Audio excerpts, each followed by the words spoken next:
Bonsoir et bienvenue sur Africa 24 dans cette nouvelle édition de l'Africa Tonight. Voici les titres. 5000 partisans du président tunisien Kais Saied étaient rassemblés dimanche dans les rues des plus grandes villes du pays, notamment dans la capitale, pour soutenir les récentes décisions du chef de l'État qui s'est arrogé les pleins pouvoirs le 25 juillet dernier.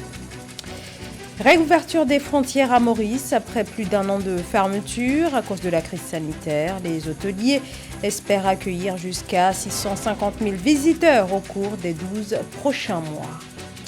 Puis au Niger, pour lutter contre le chômage des jeunes, nombreux sont ceux qui plaident en faveur de l'élargissement des formations.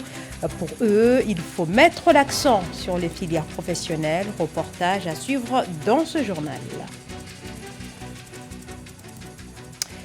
Mais avant de développer ces titres, d'abord le sommet Afrique-France qui se déroulera ce vendredi 8 octobre à Montpellier en France.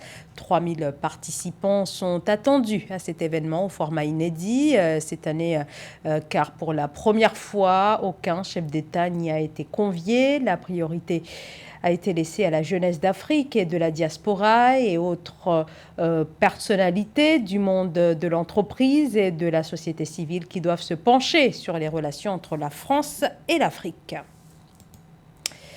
Dans l'actualité également, ce scandale des Pandora Papers révélé par le Consortium international des journalistes d'investigation qui vient de publier une nouvelle enquête qui révèle l'existence de plus de 29 000 sociétés offshore à travers le monde. Plusieurs dirigeants et célébrités sont mis en cause pour évasion fiscale. Des personnalités notamment africaines, à l'instar du président kényan, Uhuru Kenyatta, chef de l'État qui a maintes fois affirmé sa détermination à lutter contre la corruption dans son pays.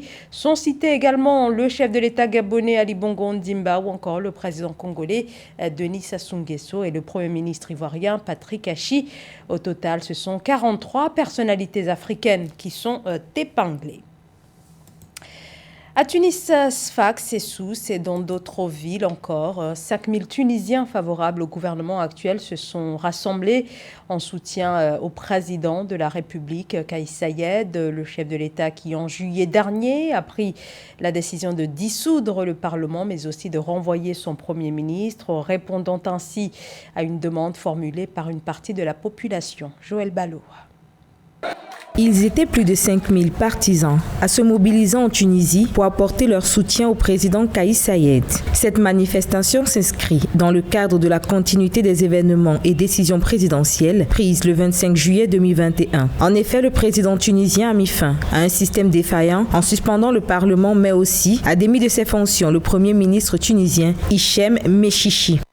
Ces manifestations, évidemment, qui se sont déroulées aussi concomitamment dans plusieurs villes, manifestent un soutien populaire clair et sans embâge aux orientations du président, dont les décisions, en plus de la légalité qui les caractérise, puisque toutes gravitent autour de l'application stricte intégrale et totale de l'article 80 de la Constitution tunisienne qui organise l'état d'exception. Donc ces décisions ont aussi la légitimité populaire. Drapeau au dos, pancarte en main, les pro-Kais Saied répondent à la manifestation de la semaine précédente de ses opposants. Pour eux, Kais Saied est jusqu'à présent la seule personne qui se soucie réellement de l'avenir de la Tunisie. Cette démarche, lourdement appuyée par les partisans, vise à accompagner Kais Saied dans la mise en place de nouvelles réformes qui vont permettre, entre autres, de lutter contre la corruption, de lutter contre le taux de chômage, passé de 15 à près de 18% sous l'effet de la Covid-19.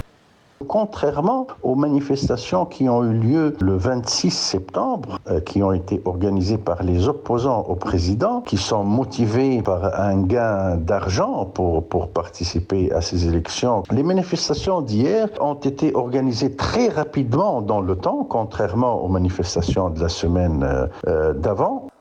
Pour les anti-Kais Saied, ces décisions s'apparentent à un coup d'État dont l'objectif pour l'homme fort de la Tunisie est de s'accaparer du pouvoir, instaurer un régime plus difficile que celui de Zine El Abidine Ben Ali, renversé par la révolution de 2011. On en vient à présent à la baisse du prix du cacao. Le prix d'achat aux planteurs de Côte d'Ivoire, premier producteur mondial, a été fixé à 825 francs CFA le kilo à l'ouverture de la campagne 2021-2022. Et ce nouveau prix représente ainsi une baisse de 17,5%. Les planteurs restent ainsi les parents pauvres du secteur, comme vous allez le voir dans ce sujet signé Marie-Raphaël Antolo. En Côte d'Ivoire, le prix borchon du kilogramme de cacao baisse de 175 francs CFA. Le prix fixé à 825 francs CFA, soit 73% du prix du marché international pour la campagne 2021-2022, vient largement en dessous de celui fixé lors de la campagne précédente qui était de 1000 francs CFA. Cette baisse, selon le Conseil Café Cacao, est causée par la pandémie de la Covid-19. La Côte d'Ivoire doit mettre en place des structures pour être le premier transformateur de cacao. La Côte d'Ivoire doit éviter de continuer à engraisser les pays de l'Europe du Nord qui n'ont pas une seule fève de cacao, mais qui profitent de façon abusive de l'effort des paysans ivoiriens.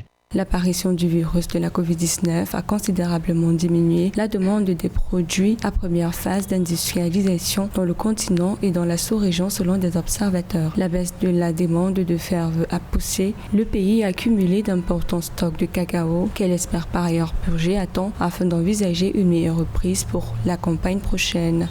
La Côte d'Ivoire, pour profiter de façon optimale de sa première place au monde, doit associer la quantité et la qualité, c'est-à-dire doit profiter pour produire un cacao de qualité supérieure et augmenter le prix du cacao du fait de la qualité du cacao produit. Contrairement au cacao, le café connaît une hausse du prix de 150 francs CFA. La campagne de cet autre produit se fera en décembre 2021. Toutefois, rappelons que le cacao représente plus de 50% du PIB des exportations de la Côte d'Ivoire et 15% du PIB national.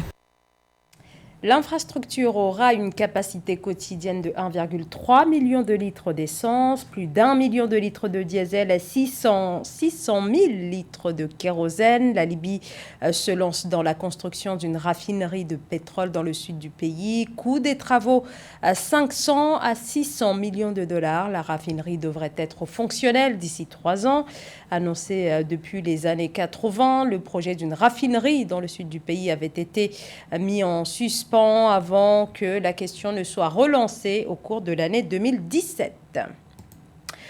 Hausse des investissements directs aux étrangers en direction du Maroc, une hausse de près de 17% au terme du mois d'août. Nouvelle illustration que le Maroc demeure très attractif aux yeux des investisseurs étrangers. Une dynamique qui se poursuit depuis le début de l'année. Amenedji. L'Office de change du Maroc a rendu public ses indicateurs mensuels des échanges extérieurs du mois d'août 2021. Le flux net des investissements directs étrangers IDE a atteint près de 12,56 milliards de dirhams aux 8 premiers mois de l'année, en hausse de 16,9% par rapport à la même période en 2020. Cette évolution est attribuable à l'augmentation des recettes de 16% à 19,98 milliards de dirhams, plus importante que celle des dépenses. Je pense qu'en pleine période d'épidémie, cela s'explique non seulement par les politiques non seulement structurelles mises en place de relance économique mises en place par le Maroc, mais aussi il faut expliquer aussi que le Maroc est une économie compétitive très tournée vers les services, vers l'industrie, vers l'agriculture. Les investissements directs marocains à l'étranger se sont situés à 12,20 milliards de dirhams à fin août 2021, soit le plus haut niveau atteint durant la même période au titre des 5 premières années, affichant une hausse de près de 6,94 milliards de dirhams comparé à la même période de l'année 2020. Cette efficacité de l'économie marocaine est due à sa compétitivité, non seulement en termes de qualité, mais aussi en termes de prix au niveau des produits qui se vendent très facilement à l'étranger. Donc je pense que c'est ce qui explique cet effet, en plus du fait qu'il y ait eu la Covid. Je pense que les politiques de relance ont permis d'atténuer les effets et de permettre à l'économie marocaine d'être compétitive et d'augmenter. S'agissant de la reprise et des perspectives, un rapport sur l'investissement dans le monde 2021 de la Conférence des Nations Unies sur le commerce et le développement estime qu'elles dépendent, entre autres, du rythme de la reprise économique et d'une éventuelle rechute de la pandémie, de l'impact potentiel des programmes de relance sur les investissements directs étrangers et des pressions politiques. L'île Maurice rouvre ses frontières aux voyageurs internationaux. Pour permettre cette réouverture, les autorités ont insisté sur la vaccination. Une vaccination massive contre le Covid-19 et les acteurs de la filière touristique espèrent désormais pouvoir relancer une industrie mise à l'arrêt par la crise sanitaire. Samantha Saberou-Saboubanga. Après 18 mois de fermeture, la réouverture des frontières de l'île Maurice au tourisme international est accueillie avec un mélange d'optimisme, de soulagement et de prudence. Aides d'honneur, danseurs folkloriques, tout était là pour accueillir en grande pompe les visiteurs à l'aéroport international de Maurice le 1er octobre à l'occasion de la grande réouverture tant attendue des frontières. Les autorités de cette île espèrent relancer le secteur du tourisme durement touché par la pandémie mondiale. L'île Maurice est un pays essentiellement touristique. Il a bien développé l'exportation des services, mais le tourisme est l'ossature de l'économie mauricienne. Le pays a été coupé du reste du monde du fait du Covid. Il est maintenant question que le pays renaisse de ses cendres pour créer un autre tourisme, un écotourisme, un tourisme beaucoup plus évolutif avec le temps. Et pourquoi pas un autre tourisme post-Covid. Privée de touristes depuis plusieurs mois en raison de la pandémie du Covid-19, l'économie mauricienne a tourné au ralenti jusqu'à maintenant. Vendredi 1er octobre 2021, les premiers avions en provenance de Dubaï, Paris ou Londres ont atterri à Maurice. Les passagers descendent à un rythme lent, mais régulier en raison des protocoles plus stricts au niveau de l'immigration. L'île Maurice, entre-temps, a pris du retard à ouvrir ses frontières. D'autres pays lui ont pris les devants. Et l'île Maurice, dans ce genre de conditions, doit donner plutôt une offre à valeur ajoutée. Et c'est cette offre à valeur ajoutée qui va permettre aux gens de changer de destination et d'aller vers Maurice. Pas seulement les plages, pas seulement les hôtels, mais au-delà de ça, on doit créer un tourisme à valeur ajoutée, un écotourisme, un tourisme écologique, un tourisme qui apporte plus de la valeur au déplacement qu'un seul tourisme de plage. Toutefois, avant d'être autorisés à s'aventurer plus loin dans le pays, les touristes en possession d'un test négatif devront séjourner dans des bulles de villégiature pendant 14 jours. Les défis de la formation au Niger, dans un contexte marqué par un chômage de masse et avec des formations qui peinent à répondre aux réalités du marché du travail, les experts insistent sur la nécessité de mettre en place des formations en adéquation avec le marché de l'emploi à travers des filières plus professionnalisantes. Reportage notre correspondant Sadou Alizé Mokhtar.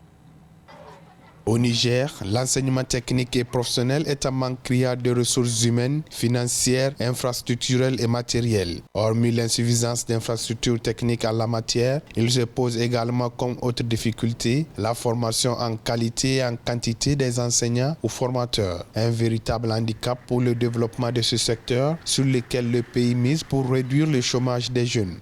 Dans un environnement où vous n'avez pas, les enseignants et les formateurs ne sont pas à la hauteur, les équipements et les programmes ne sont pas disponibles, les manuels non plus. Alors on se demande véritablement quelles sont les compétences techniques et professionnelles réelles acquises par les élèves. Cela se traduit, c'est la conséquence, par une difficulté d'insertion sur le marché du travail. Actuellement, le Niger dispose de plus de 350 établissements et centres de type formel, dont 275 centres de formation au métier, 78 collèges d'enseignement technique, 10 lycées techniques socio-professionnels et 13 centres de formation professionnelle et technique. Mais les résultats qui en sortent restent mitigés du fait de la gouvernance lacunaire du secteur. C'est ainsi que des rencontres entre le chef de l'État, les partenaires et acteurs de l'enseignement et de la formation professionnelle et technique se sont multipliés. Objectif: faire l'état des lieux du secteur et envisager des perspectives en vue d'apporter des améliorations.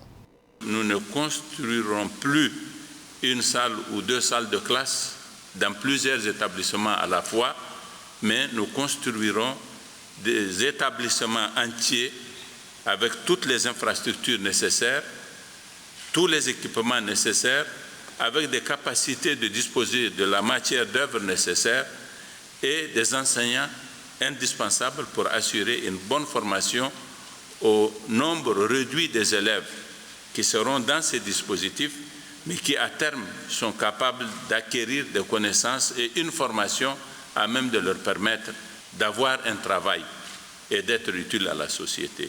Voilà, si vous voulez, le paradigme sur la base duquel désormais nous comptons travailler dans ce domaine-là. Aussi, afin d'assurer une formation professionnelle optimale, les observateurs recommandent de fédérer les initiatives de tous les acteurs, État, secteur privé, partenaires techniques et financiers, afin de mieux mobiliser des ressources et de les utiliser rationnellement. C'est la fin de ce journal. Merci à vous de nous avoir suivis. Dans un instant, une nouvelle édition de l'actualité sur Africa 24.